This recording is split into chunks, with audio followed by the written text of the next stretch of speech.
Olá pessoal, na nossa aula do dia de hoje a gente vai discutir aí a evolução da estrutura fundiária brasileira e problemas no campo no nosso país. Nós observamos que essa nossa aula é a aula de 2, né? Nós tivemos uma primeira aula e essa é a nossa segunda aula a respeito desse tema. Então vamos lá, vamos dar uma olhadinha na capa do nosso material. Bom pessoal, geopolítica brasileira, a evolução da estrutura fundiária e problemas demográficos no campo, essa é a nossa parte 2. Para iniciarmos o nosso papo do dia de hoje, pessoal, a gente vai começar falando a respeito da reforma agrária. Você se recorda que em aula anterior nós havíamos dito que o Brasil, na realidade, nunca fez uma reforma agrária digna desse nome. Embora nós tenhamos lá, a partir da redemocratização, o governo Sarney, sobretudo o governo Fernando Henrique Cardoso, que fez o maior número de assentados, seguido do presidente Lula e da presidente Dilma Rousseff, e mais recentemente o presidente Temer, você se recorda que muitas vezes a reforma agrária realizada no Brasil, na verdade, cria uma favela rural. E a pergunta é por quê?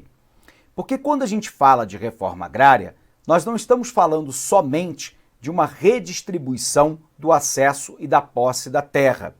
Nós estamos falando que essa população que será assentada, ela tem que ser abastecida de estrada para escoamento da produção, de armazém para estocagem dos alimentos, frigorífico para o abate dos animais.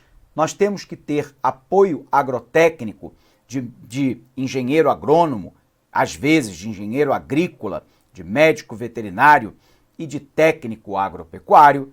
Nós estamos falando lá da necessidade de eletrificação, de telecomunicações, saúde e educação para a população assentada. Estamos falando de moradia, financiamento da safra. Estamos falando, portanto, de um conjunto de infraestruturas que vai permitir a permanência do trabalhador no campo de maneira produtiva e digna.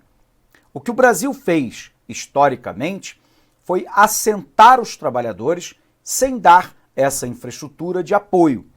Essa população, via de regra assentada, é uma população pobre, é uma população pauperizada, via de regra com baixo nível de escolaridade e que muitas vezes só conhece do ofício da terra pela prática. Não conhece, portanto, as melhores formas de fazer a abordagem da utilização do solo e o tipo de plantio mais adequado para cada uma das condições de solo, de clima e de relevo. Sem esse conjunto de apoio, a gente acaba criando uma situação em que o trabalhador é assentado na terra e as condições são tão degradantes que muitas vezes ele abandona essa terra, por vezes ilegalmente a vende, para obter um mínimo de recursos para migrar para os grandes centros urbanos. O problema, então, é que a gente tem dito insistentemente no nosso país que reforma agrária não é somente uma questão social, embora possa sê-lo também, para a gente promover uma distribuição mais equitativa, igualitária, socialmente justa da terra. Observe você que todos os grandes países do mundo realizaram a sua reforma agrária. E a pergunta é por quê? Porque a reforma agrária não é somente uma questão social, ela é também uma questão econômica.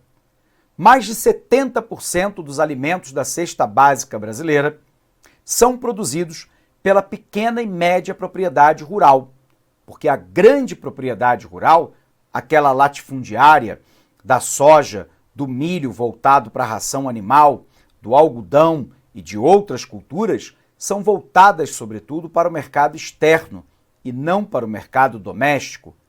A base de alimentação do brasileiro, arroz, feijão, milho e mandioca, é plantado na pequena e média propriedade. Portanto, fazer reforma agrária significa reforçar a capacidade de produção de gêneros alimentícios de primeira necessidade da população brasileira. Significa lá que se o assentado tiver condições de permanecer no campo, eu estou gerando emprego, renda e arrecadação de tributos no meio rural, mas ao mesmo tempo eu estou esvaziando o êxodo rural, a saída do homem do campo em direção à cidade, que tanto pressiona o meio urbano, com um inchaço urbano, porque a mão de obra que migra do meio rural para o meio urbano, lembre-se, e sem qualquer preconceito, é uma mão de obra pauperizada, pobre, não qualificada para a função urbana e com baixo nível de escolaridade. Ela tende a pressionar, então, a infraestrutura urbana de transporte, de moradia, de saneamento básico, de segurança, de saúde, de educação, ocupando muitas vezes os piores empregos, com os piores salários, em condições degradantes de trabalho, empregos sujos, perigosos, notadamente no mercado informal.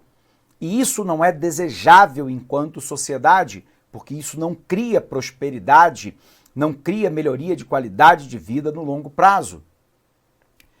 Muitas vezes se fala da necessidade da existência de uma reforma agrária para que a gente possa diminuir os conflitos no campo, assassinatos, né, que ocorrem em larga escala, fora a violência moral e física praticada.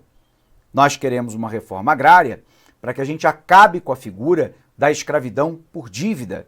Isso porque, no nosso país, infelizmente, isso ainda é uma realidade. Muitas fazendas, e recentemente, inclusive, de propriedade de deputado federal, foram encontrados trabalhadores em condições análogas, né, à escravidão, notadamente a escravidão por dívida, onde o trabalhador não sabe que, ao ser levado para a propriedade, ele terá que pagar pelo transporte, pela alimentação e alojamento.